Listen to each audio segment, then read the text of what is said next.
Chapter 10.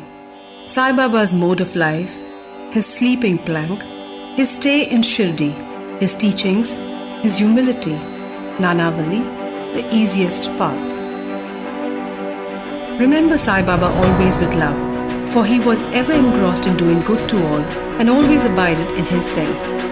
To remember him only is to solve the riddle of life and death. This is the best and easiest of sadhanas, as it involves no expenditure. A little exertion here brings great rewards. So, as long as our senses are sound, we should, minute by minute, practice this sadhana. All other gods are illusory. Guru is the only God. If we believe in Sadguru's holy feet, he can change our fortune for the better. If we serve him sincerely, we get rid of our worldly afflictions. We need not study any philosophy like the Nyaya and the Mimamsa. As we trust the boatsmen in crossing rivers and seas, so we have to trust our Sadguru in getting over the ocean of worldly existence.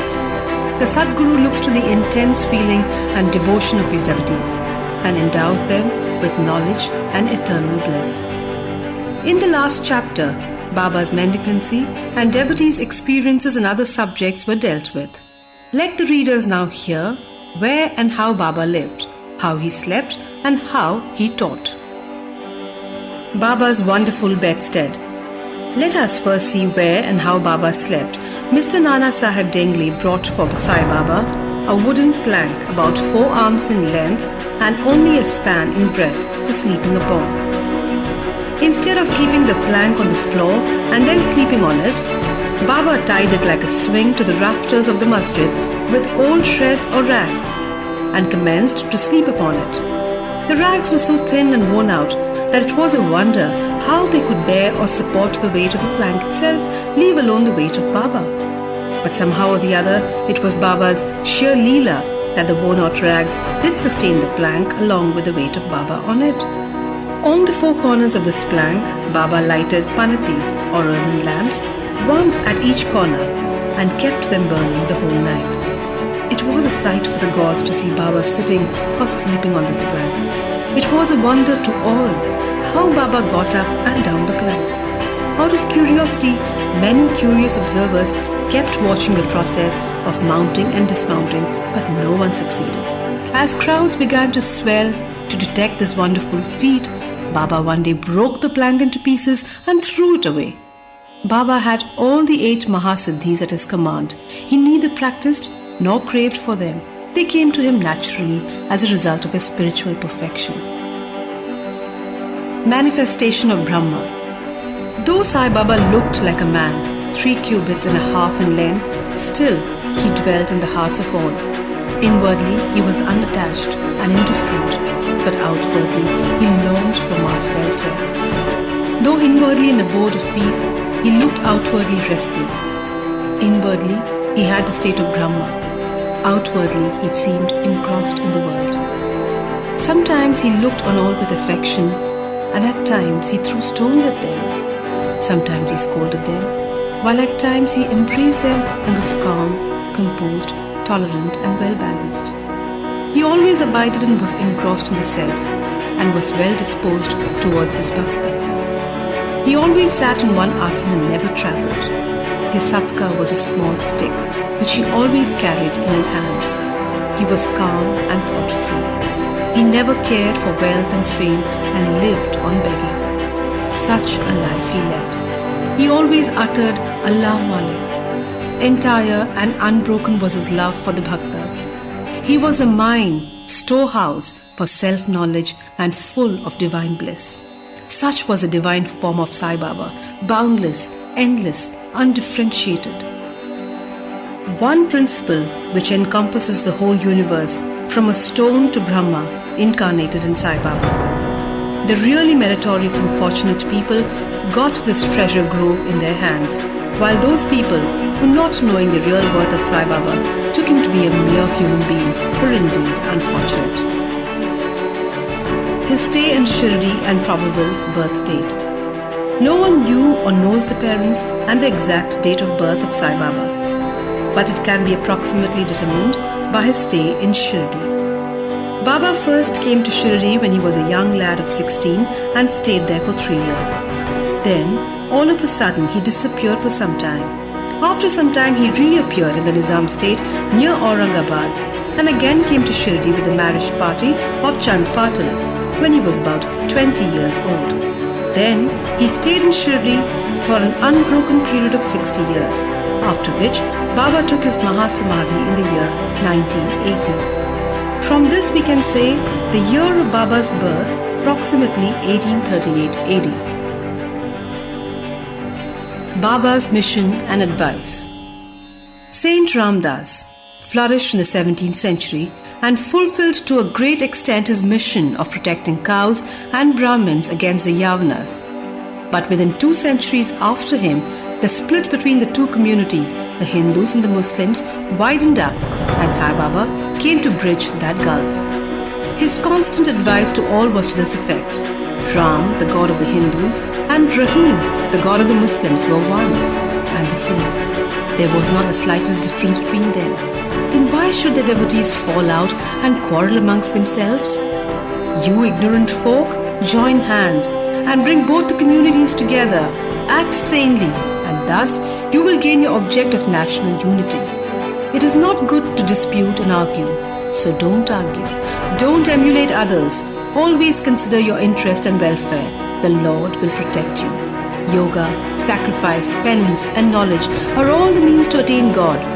If you do not succeed in this by any means, in vain is your birth. If anyone does any evil unto you, do not retaliate. If you can do anything, do some good unto others. This in short was Sai Baba's advice to all, and this will stand in good stead both in material and spiritual matters. Sai Baba as Sadguru. There are many so-called gurus who go from home to home with cymbals and veena in their hands and make a show of their spirituality. They blow mantras into the ears of their disciples and extract money from them. They profess to teach piety and religion to the disciples, but are themselves impious and irreligious. Sai Baba never thought of making the least show of his birth. He had no body consciousness, but he had great love for his disciples. There are 2 kinds of gurus: Niyat, who are appointed or fixed, and Aniyat, unappointed or general.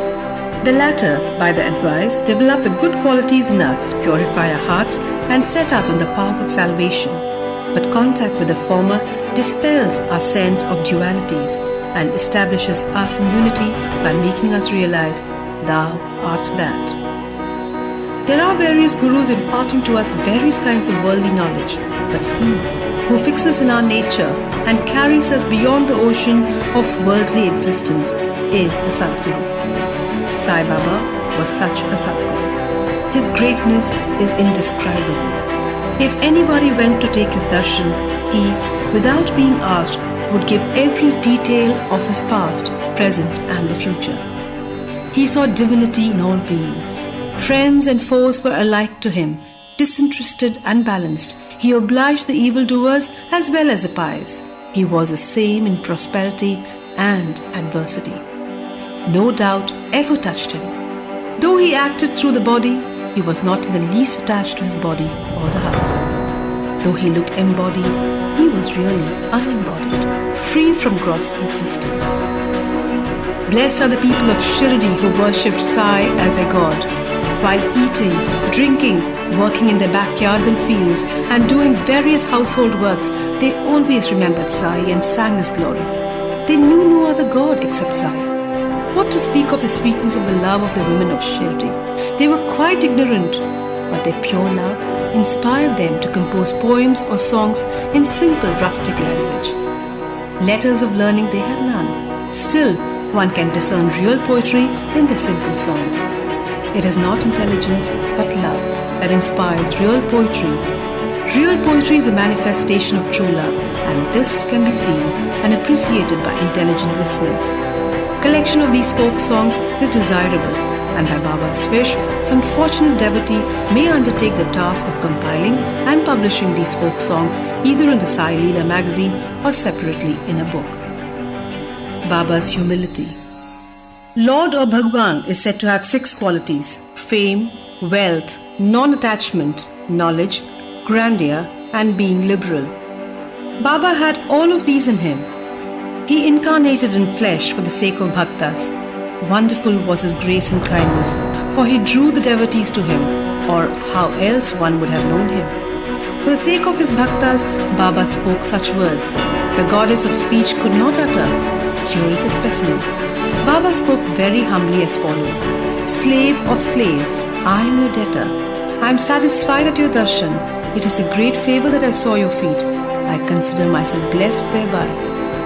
What a humility this is. Though outwardly Baba seemed to enjoy sense objects, he had not the least flavor in them, not even the consciousness of enjoying them. Though he ate, he had no taste, and though he saw, he never felt any interest in what he saw. Regarding passion, he was as perfect, as celibate as Hanuman. He was not attached to anything. He was pure consciousness, the resting place of desire, anger, envy, and other feelings. In short, he was disinterested, free, and perfect. A striking instance may be cited in illustration of this statement. Nanavali. There was in Shirdi a very quaint and queer fellow by named Nanavali. He looked to Baba's work and affairs, and he once approached Baba, who was seated on his gaddi, and asked him to get up, as he wanted to occupy the same. Baba at once got up and left the seat which he had occupied. After sitting there a while, Nanavali got up and asked Baba to resume his seat. Baba sat down and Nanavali fell at his feet. Baba did not show the slightest displeasure in being dictated or ousted. This Nanavali loved Baba so much that he breathed his last on the 13th day of Baba's Mahasamadhi. The easiest path, hearing the stories of the saints and being in their company. Though Sai Baba acted outwardly like an ordinary man, his actions showed extraordinary wisdom and skill. Whatever he did was done for the good of his devotees. He never prescribed any asan, regulation of breathing, or any rites to his bhaktas, nor did he blow any mantra into their ears. He told them to leave off all cleverness and always remember Sai, Sai. If you did that, he said, all your shackles would be removed and you would be free. Sitting through 5 fires, sacrifices, chantings, 8-fold yoga are possible for the Brahmins only, but they are of no use to the other classes. The function of the mind is to think. It cannot remain without thinking for a minute. If you give it a sense object, it will think about it. If you give it to Guru, it will think about the Guru. You have heard most attentively the grandeur of Sai. This is the natural remembrance of Sai. Hearing the stories of the saints is not so difficult as the other sadhanas mentioned above. They remove all fear of the sansar and take you onto the spiritual path. So listen to these stories, meditate on them and assimilate them. You may do or attend to your worldly duties, but give your mind to Sai and his stories, and then he is sure to bless you. This is the easiest path. But why do not all take to it? The reason is that, without God's grace, we do not get the desire to listen to the stories of saints. With God's grace, everything is smooth and easy. Hearing the stories of the saints is in a way keeping their company. The importance of the company of the saints is very great. It removes our body consciousness and egoism, destroys completely the chain of our birth and death, cuts all the knots of the mind and takes us to God, who is pure consciousness. It certainly increases our non-attachment to sense objects and makes us quite indifferent to pleasure and to pain, and leads us onward to the spiritual path. If you have no other sadhana such as uttering God's name, worship or devotion, but if you take refuge in them wholeheartedly, the saints will carry you across the ocean of worldly existence. It is for this reason that the saints manifest themselves in this world. Even sacred rivers such as the Ganges, Godavari, Krishna and Kaveri, which wash away the sins of the world, desire that the saints should come to them for a bath and purify them. Such is the grandeur of the saint. It is an account of the store of merit in past births that we have attained the feet of Sai Baba. We conclude this chapter with meditation on Sai's form. He, the graceful and handsome Sai, standing on the edge of the masjid and distributing udi to each and every bhakta with a view to his welfare. He who thinks the world is an illusion and who is ever engrossed in supreme bliss. Before him, we humbly prostrate ourselves. Bow to Sri Sai, peace be to all.